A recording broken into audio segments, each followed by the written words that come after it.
Sí, doctora. Ok, bueno, muy buenas noches. Entonces, el día de hoy pues tenemos una sesión clínico-patológica. Eh, Vamos a empezar hablando sobre los datos generales del paciente. Eh, Investigué un poco para que nos sintamos como en el ambiente, ¿verdad? Entonces, pues es un paciente masculino de 37 años, originario y residente de la provincia de Guangdong. Bueno, entonces hablemos un poquito de la provincia de Guangdong.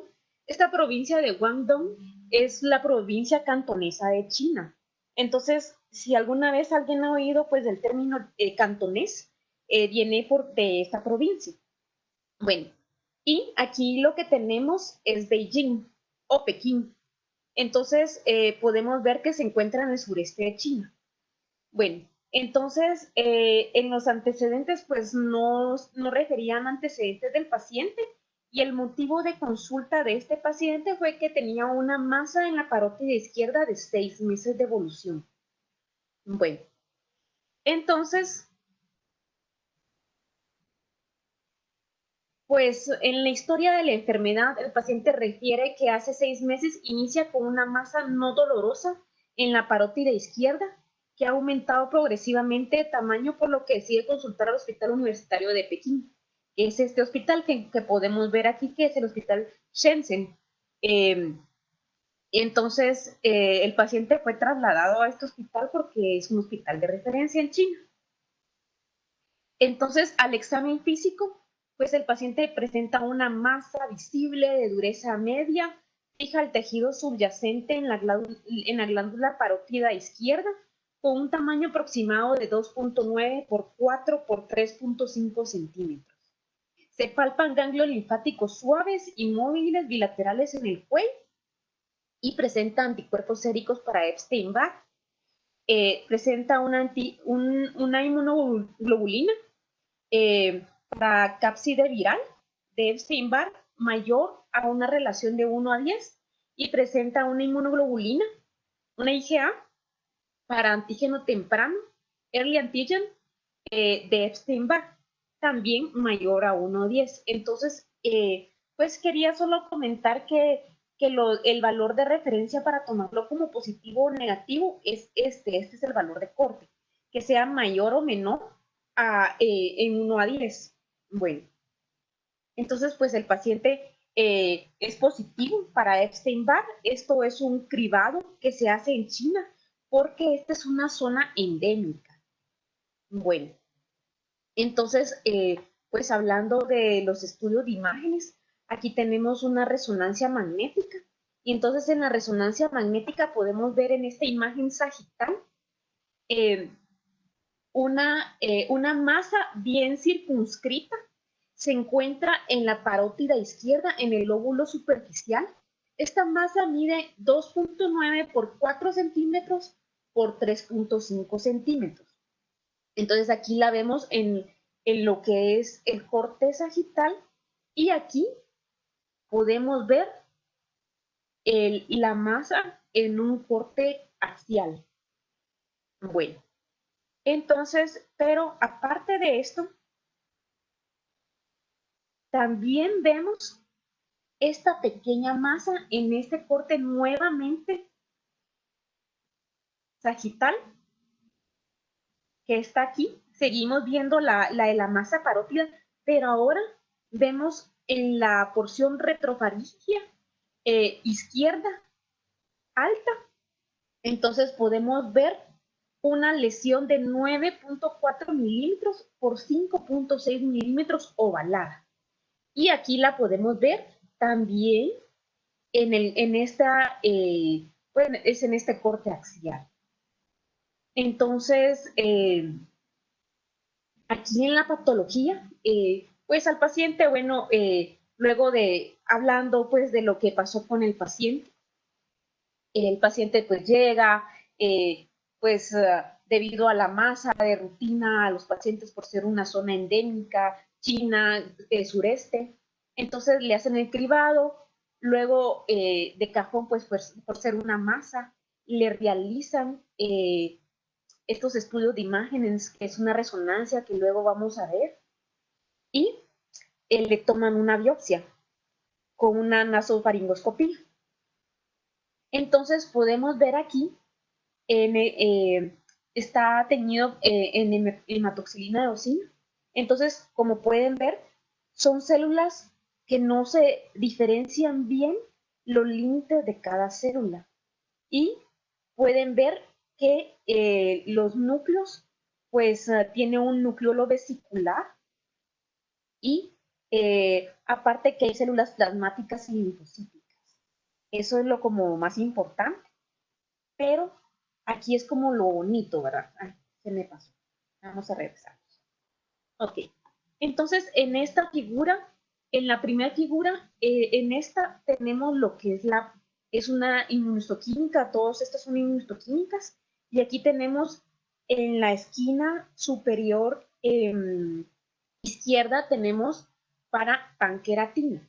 Bueno, entonces, ¿para qué lo tenieron con panqueratina? Bueno, entonces la panqueratina se expresa en carcinomas. Bueno, y aquí abajo, y quería contarles, la de la izquierda, o sea, esa nasofaringe, y la de la derecha es la masa de la parótida. Bueno, y entonces aquí abajo nuevamente la de la izquierda va a ser retrofaringe y la de la derecha es la masa en la parótida izquierda. Entonces, ¿aquí qué tenemos? Aquí vamos a tener lo que es citoquina 5 y 6. Pero ¿por qué le hicieron a esta inmunohistoquímica?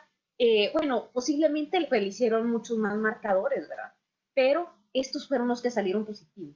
Entonces, ¿por qué le hacen 5 y 6? Porque querían diferenciar entre un carcinoma indiferenciado y un adenocarcinoma. Entonces, es positivo para una citoqueratina 5 y 6. Entonces, pues es un carcinoma. Entonces, en la siguiente tenemos lo que es inmunohistoquímica para P63. Entonces, sí, es el mismo P63 que conocemos y esto se expresa también pues en células epiteliales y se expresa en carcinomas. Bueno, entonces vemos, ya sabemos que tiene una lesión neoplásica y que es un carcinoma. Entonces, ¿y aquí qué tenemos? ¿Qué es esto? Bueno, esto es una hibridación in situ de Eder. ¿Y qué es esto? Lo que pasa es que lo que le hicieron es una hibridación in situ para ver si tenía expresión genética las células del virus del Epstein-Barr. Entonces, lo que esto hace es ver si, como encontrar RNAs pequeños de lo que es el Epstein-Barr. Entonces, y entonces se considera que si hay EDER positivo,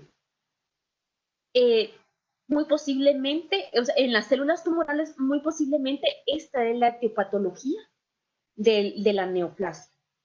Bueno, entonces, pues ya vimos que es un carcinoma, que tiene una lesión en parótida y una lesión retrofaringea izquierda alta y que es positivo para Epstein-Barr.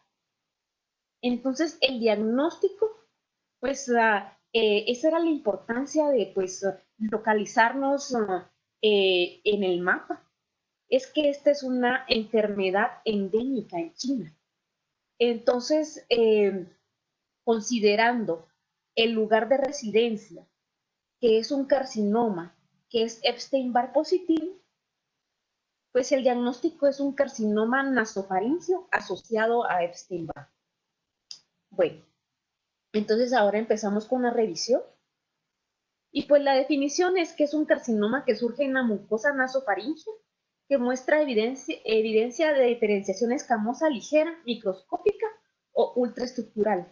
Entonces, esa era la importancia de hacerle la citoqueratina 5 y 6. Bueno, entonces, ¿qué factores de riesgo tenemos? Pues va a diferir bastante del lugar donde nos encontremos. Entonces, si nos encontramos en América, nuestros factores de riesgo va a ser el tabaquismo y el alcoholismo. Pero si nos encontramos en Asia, nuestro factor de riesgo va a ser el Epstein-Barr, que es como bien conocida la enfermedad del beso, o que tienen una dieta alta en sales, lo que haría que hubieran nitrosaminas.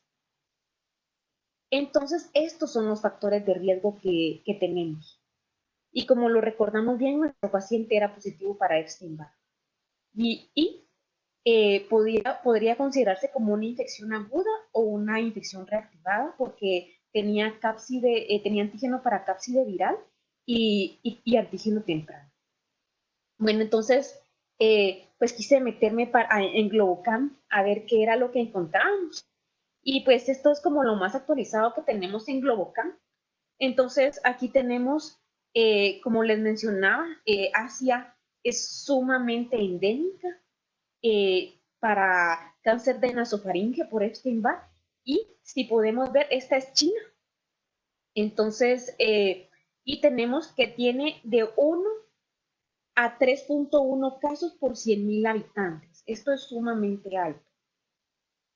Y pues quise también buscar a Guatemala, ¿verdad? Para compararnos.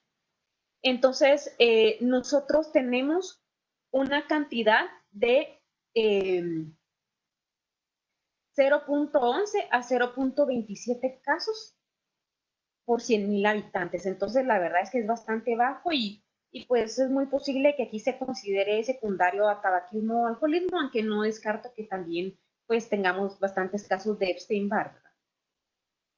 Entonces, algo importante, bueno, la clasificación. Los carcinomas de nasofaringe se clasifican en 3. Entonces, se clasifica como carcinoma de células escamosas queratinizante. Antes de 1991, se consideraban como tipo 1, tipo 2 y tipo 3. Entonces, este era antes el tipo 1 de la OMS y era una forma esporádica. El carcinoma no queratinizante, que se diferencia en diferenciado e indiferenciado. Este era el diferenciado del tipo 2 y el indiferenciado es el tipo 3. Entonces, nuestro paciente tenía un indiferenciado tipo 3 y aparte de eso, quiero contarles que el 95% de los pacientes en China van a presentar un carcinoma de nasofaringe indiferenciado. Entonces, pues lo que les quería comentar es, vuelve a ser importante el por qué le hacen la citorquiratina 5 y 6. Bueno, y aparte, el último que se agregó en 1991, pero no aparece hasta en la publicación de la OMS del 2005, es el carcinoma de células escamosas basaloide. Este es sumamente raro y el curso es clínico, agresivo y una supervivencia deficiente. Bueno, ya que tenemos la clasificación y ya que sabemos pues que nuestro paciente es un carcinoma no queratinizante indiferenciado, entonces nos vamos a la sintomatología. Aquí esto me llamó mucho la atención porque yo realmente no sabía que existía una triada. Entonces, la triada del carcinoma de nasofaringe es obstrucción nasal con epistaxis. Nuestro paciente jamás en la vida se quejó de la obstrucción nasal o de que presentara epistaxis. Otitis media serosa, tampoco se quejó de ello, y masa en el cuello. ¿Y por qué masa en el cuello? Pues por los ganglios. Entonces, pues nuestro paciente, pues lo que presentaba era una masa en parótida. Entonces, a pesar de que la triada, pues el paciente no lo presentó. Pero es importante que sepamos que hay una triada de esto. Entonces, en los mecanismos, o sea, en la etiopatogenia de cómo trabaja el Epstein-Barr en producir este cáncer, hay varias formas. Pero lo que me llamó mucho la atención es que epigenéticamente lo que hace es que metila el RAS F1. Entonces, cabal lo metila en la isla CPG, entonces ya no permite que este gen se exprese. Y esto es lo que desemboca en que hayan cambios e inmortalización. Lo que pasa es que este RAS F1A inhibe que haya expresión de ciclina 1. Entonces, y así es como se escapa. También otra de las cosas es que silencia el P16, pero este es uno de los más importantes, el RAS F1A. Y esto no solo es propio del Epstein-Barr, sino que también se mira en el BPH, que lo que hace, o sea, estaban viendo que si hicieran que se expresara este gen en estas células cancerosas, porque agarraron una línea de las células HeLa, entonces hicieron que estas células HeLa expresaran este RAS F1A y vieron que estas células HeLa que eran cancerosas, que si nos recordábamos unas que tienen BPH, hacían que iniciaran en apoptosis las células. Entonces es como sumamente interesante. Bueno, entonces, y esta DNMT, la ADN metiltransferasa, solo para que, pues, como recordemos. Ok, entonces, bueno, en el diagnóstico, ¿qué vamos a hacer? Pues primero que nada, pues le hacemos un examen completo de cuello. Hay que buscarle ganglios. Luego se le hace una resonancia magnética de la base del cráneo a la clavícula, más o menos una tomografía de la base del cráneo y cuello con medio de contraste para descartar erosión del hueso. Se le, aquí hay como un pero. Para pues hacerle tomografías de estadiaje para descartar metástasis a distancia o un PET. Pero ¿cuándo vamos a hacer un PET? Pues cuando la enfermedad es voluminosa o cuando el Epstein-Barr está sumamente elevado. Ese es como el criterio para hacer un PET.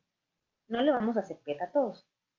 Y considerar el test de ADN de Epstein-Barr, examinar la nasofaringe con fibra óptica, como la verdad es que revisar este caso fue como recordar todo lo que nos dijo el doctor Fion y ver, o sea, y esto de la examinación nasofaringe fue lo que él nos mostró. Tratar de realizar una biopsia del sitio primario y aconsejar dejar de fumar. Y yo me pregunté, ¿pero por qué? Esto es importante y no solo es para Epstein-Barr, sino que también es para BPH. Porque si el paciente no deja de fumar, puede haber recurrencia. Bueno, entonces, pues nos vamos a lo que es a la NSCN, ¿verdad?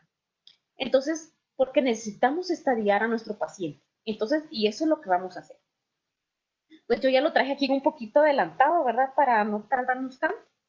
Entonces, recordemos que es una lesión en nasofaringe y que ya hizo o sea, se extendió a la glándula parótida. Entonces, eso significa que es un T4.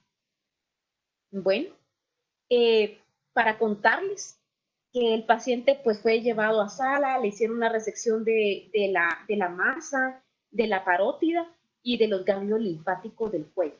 Y pues a pesar de que se miraban un poquito alargados en lo que era en los estudios de imágenes, no estaban positivos en la patología. Entonces lo consideramos como un NC. Y no habían metástasis a distancia. Entonces sería un estadio 4A. El 4, N0 y M0. Del estadio 3 al 4A se considera como una enfermedad avanzada. Entonces ya luego que ya estadiamos a nuestro paciente, pues aquí pues quise traerles unas series sobre radioterapia que me pareció como muy interesante. Estos son estudios donde comparan en pacientes con cáncer de nasofaringe la radioterapia 2D versus la IMRT. Aquí comparan la 2D, la 3D versus la IMRT. Entonces, pues se encontró que la supervivencia global a los 5 años para IMRT era del 79% versus un 67% para la 2D. Y para la supervivencia específica de la enfermedad en este estudio del 2014. Pero este estudio no crean que fue el 2000, o sea, fueron 1.593 pacientes de 1994 al 2010. Entonces, la supervivencia específica de la enfermedad a los 5 años fue del 78% para 2D, 81% para la 3D y 85% para la IMRT. ¿Y por qué? Porque es más específica y hay menos toxicidad cerebral. Bueno, Entonces, ya viendo esta serie de casos, nos vamos como al tratamiento. Entonces, ya sabemos que nuestro paciente pues es un T4 y aquí pues lo que dicen es que se dé quimioterapia, o sea, esto es como el régimen preferido, ¿verdad? Quimioterapia de inducción seguida de quimio-radio concomitante. Bueno, entonces, como lo decían ayer, es como súper importante, ¿verdad? O sea, no significa, bueno, en este caso pues sí lo operaron, pero aquí hablar de quimio de inducción, pues no significa que estemos pensando que a todos los van a operar, sino que esta quimioterapia de inducción se la dan a los pacientes porque están pensando que así la masa que van a irradiar va a ser más pequeña. Entonces, entre los regímenes preferidos, entre los estudios que encontré, se encontraba gemcitabina cistatina, que era categoría 1, como doblete, que era supuestamente como menos tóxico que docetaxel cistatino 5-FU, pero este triplete, que es docetaxel cistatino y 5-FU, es categoría 1 para la enfermedad asociada a Epstein-Barr. Entonces yo consideraría pues que el doblete de gemcitabina y cistatino pues sería como más para enfermedad no asociada a Epstein-Barr como en América. Y luego de eso, ya cuando nos vayamos a la radiación, pues la dosis recomendada de radiación siguen siendo 70 grays. Desconozco por qué a este paciente pues solo le ofrecieron 50 grays. Tal vez él no quería porque dice que como que se lo ofrecieron y él al final aceptó. Entonces, o sea, se le deben de dar 70 grays de radioterapia y con dosis altas de cistatina. Entonces, la dosis de cistatina pues es de 100 miligramos metro cuadrado. En una dosis, bueno, 100 miligramos metro cuadrado en el día 1, 22 y 43. Entonces, eso era lo que les traía para hoy. Y pues muchas gracias por la atención.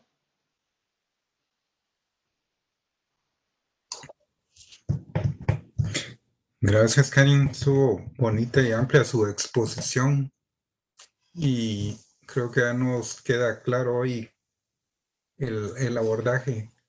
Ustedes ven que en cada vez que estamos va a repetir y va a repetir para que se vaya quedando, pero estuvo muy bien la exposición.